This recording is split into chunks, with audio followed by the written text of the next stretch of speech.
Thank you. Thank you so much, Secretary General. Great speech, if I may say.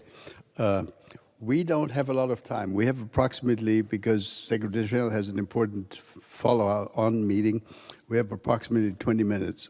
So if you have a good question to ask, let me know. But let me use my privilege of sitting up here by asking the first question of both of you. Everybody knows, as has been said publicly, that we have entered what appears to be a critical moment in the negotiations about how to end and when to end the Ukraine war. I'd really like to have your view and your view also, Foreign Minister. How close are we? Do you really believe that there is, you've expressed some skepticism in your remarks, that there is a willingness by the Russian side to sign a quote-unquote deal? How close are we? Some people have told me that it might be possible to get something done before Christmas. Well, how wonderful would that be? Is that an illusion? Please. It's difficult to say, that's the honest answer. And I can only say that President Trump, the Americans, are working tirelessly to get this done. And I really want to commend them for that. And Germany and France and United Kingdom, Poland, Italy, and the other European allies and Canada are helping, and the Netherlands to support wherever they can the peace effort. And of course, there are various elements. One is, how do you reconstruct Ukraine? There was some news yesterday that progress is being made there. We know that it will be crucial after a long-term ceasefire / a peace deal that the Russians will never ever try again to attack Ukraine. So there have to be security guarantees in place of such a quality and level that Putin knows if he tries again, the reaction will be devastating. And we all know there will be a delicate, difficult discussion about territory, which in the end only the Ukrainians can decide about. Do I think that when it comes to Ukraine, the US and Europe to get to one page? Yes, I'm positive. I think we can. Am I sure that the Russians will accept? I don't know. This is the test, which I also said in my speech. We have to test Putin now whether he is serious.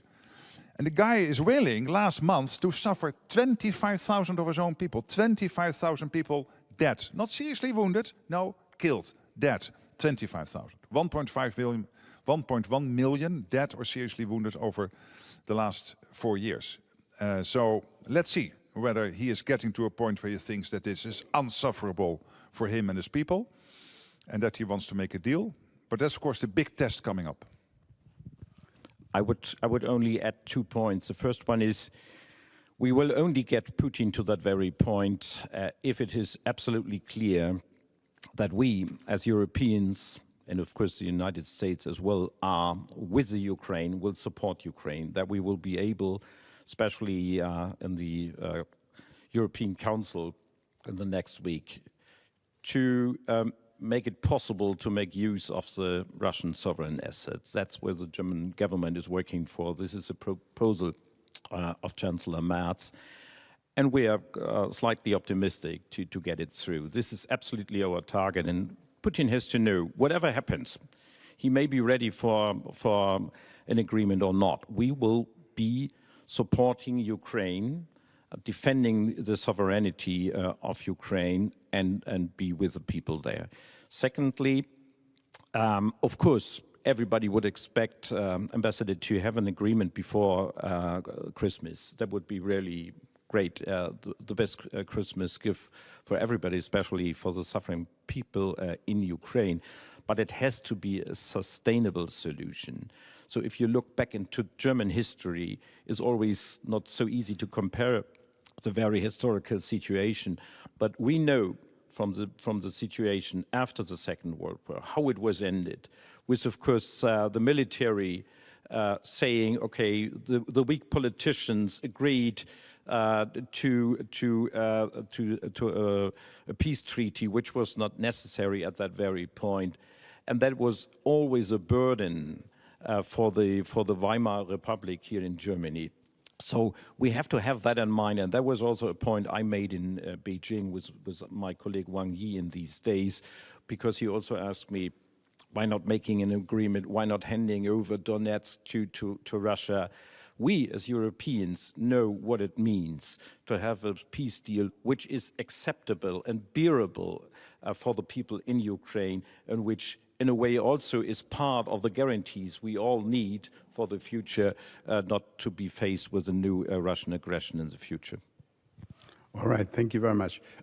Since we're here 3 men on the stage, I'll go to a lady first. There is a lady who's raising her arm. Let's go to that lady first. Anja Wielaschek, international editor at Tagesspiegel. Secretary General, both you and Minister Wadephul have stressed the value of unity, that cohesion, both within the EU and NATO, is our strength. However, we've seen the 28-point plan that tried to formulate commitments to third parties and NATO about NATO's future. We've seen communication coming out of Washington saying that NATO's capabilities in Europe should be served within a very steep timeline.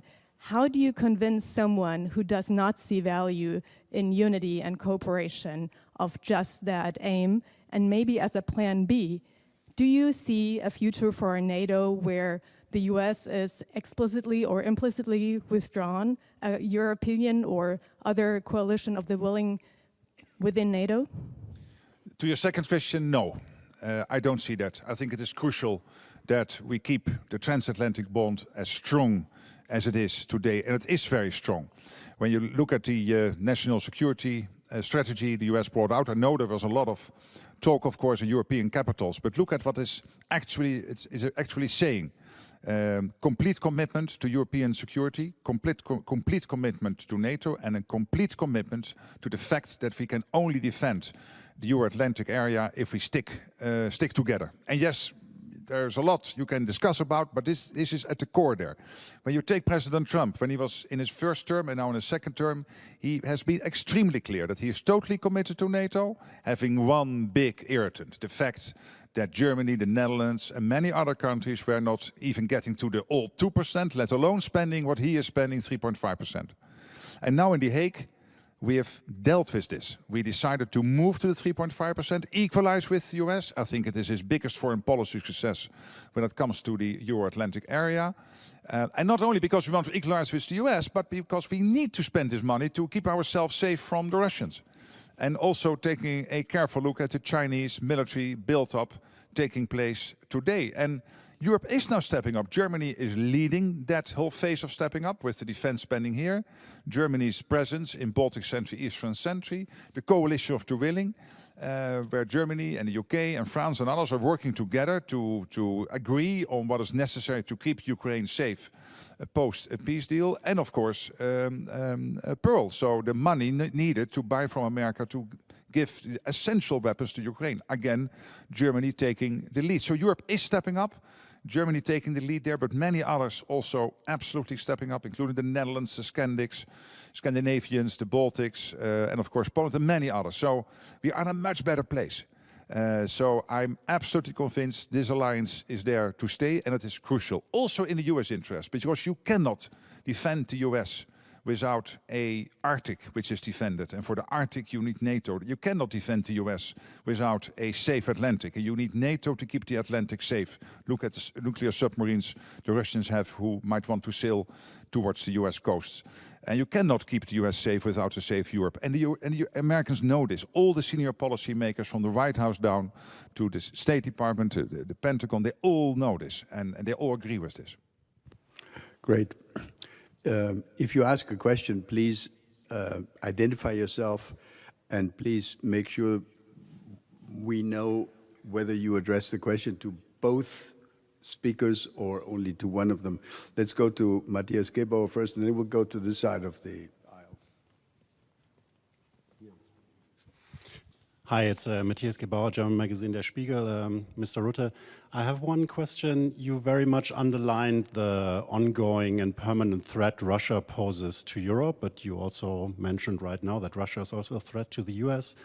On the other hand, in the just very recent national security strategy the White House put out, Russia is not really not even named as a threat, it's quite the opposite. It's named as we want like stabilize the relations towards Russia, which is a stark contrast also to the communique of the Hague summit, where Russia is mentioned as the main threat to NATO. How, as NATO Secretary General, how do you want to align these two views? And did you already talk to President Trump about the contents of the national security strategy and this very opposing lines towards Russia? Well, again, let me tell you what I'm in all my discussions with the United States when it comes to NATO, when it comes to the defense of the US itself and the collective defense of the Euro-Atlantic. And I don't want to repeat the previous question because we do not have so much time, but let me refer to my reaction to the previous question. I think there's the evidence that the US is not in NATO only because they didn't want to repeat the mistake after the Second World War, they made after the First World War, of not being involved. They are in NATO because it is providing them with the direct security they need for their future. And it has to do, of course, with Europe. And that's clear in the NSS, in this national security strategy, that they're completely committed to the European security, NATO security, and working together.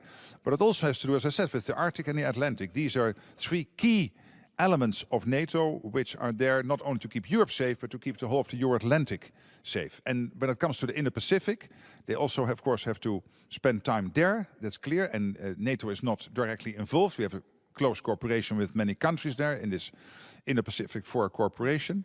But it was the American president explicitly asking me when I first visited him in the White House in March this year, after he got back into office, after his inauguration, to make sure that we kept that relationship as the IP4 close, because he and all the senior policymakers know that these two theaters, the Indo-Pacific and the Euro-Atlantic, are closely connected.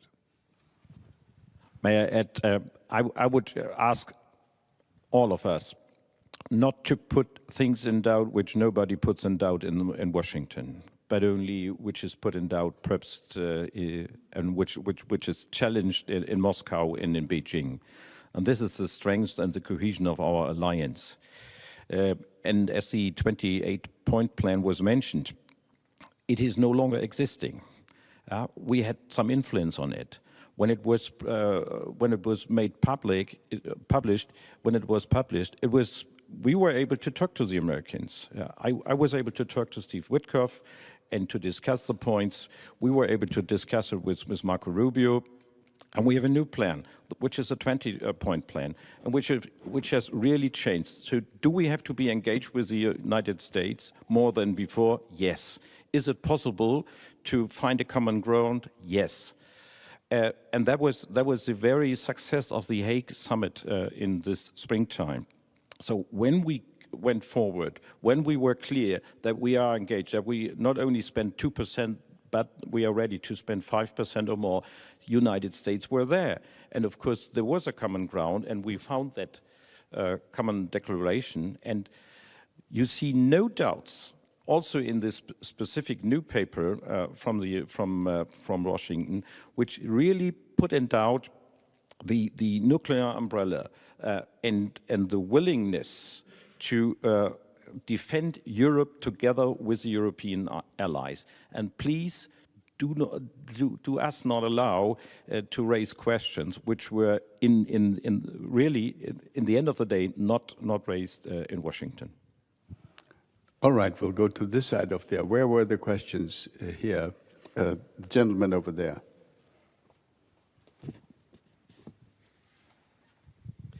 Jan Dąbinski, Polish ambassador to Berlin. One question to Secretary General. In all this discussion about security guarantees for Ukraine, I've nothing found about reduction of Russian military presence on our borders.